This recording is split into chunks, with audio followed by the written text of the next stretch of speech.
Kwa majina anaitwa Mustafa Saidi, ni mshabiki wa Simba, na kama uamini hata ukiuliza Google mimi ni shabiki wa timu gani itapata jibu ni Simba, na sipendi Yanga. Yaani Yanga kusema ukweli leo ikutana na Tabora inapigwa tu kama ilivyokuwa imepigwa huko nyuma. Ukweli ndio huo.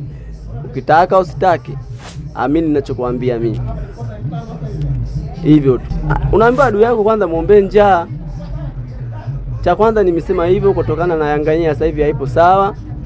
Mechi zake takriban 2 za mwisho walizocheza hizi za nyuma inaonekana tu kabisa wana yumba yumba. Kwa hiyo Tabora akifanya mambo ya kueleweka anaweza kupata ushindi kama alivyozoea kupata kwa Yanga.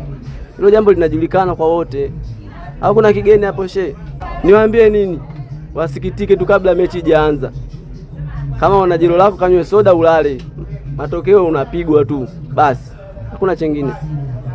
Hivyo tu. Mimi sijaidharau, nielewe vizuri. Tunaangalia kitu ambacho kipo lili. Kwa sababu Yanga haipo sawa sasa hivi. Mimi mwenyewe kwanza leo imeniuma mpaka leo kumkosa yule mtoto. Azam naye nikategemea atanipa faraja. Naye kafeli hivyo hivyo. Sasa kwa nini? Leo sasa mimi naamini kabisa leo ndio siku ambayo anachinja kuku. Anapigwa tu huyo mzembe. Hamna timu sasa hivi. Ikifanya vizuri tunakubali hapa Yanga anafanya vizuri. Sasa hivi Yanga mbovu. Wewe tuseme. Wewe uone?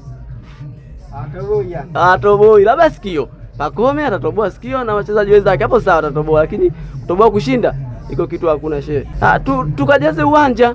Tukajaze uwanja tuwasupport Tabora. Hicho ndio kitu ambacho kitatupa si furaha. Hakuna zaidi ya hapo. Unafikiri kitatokea nini? Nani apate goli? Yanga ashinde, sio kweli. Na kama unabisha kisha mpira nitafute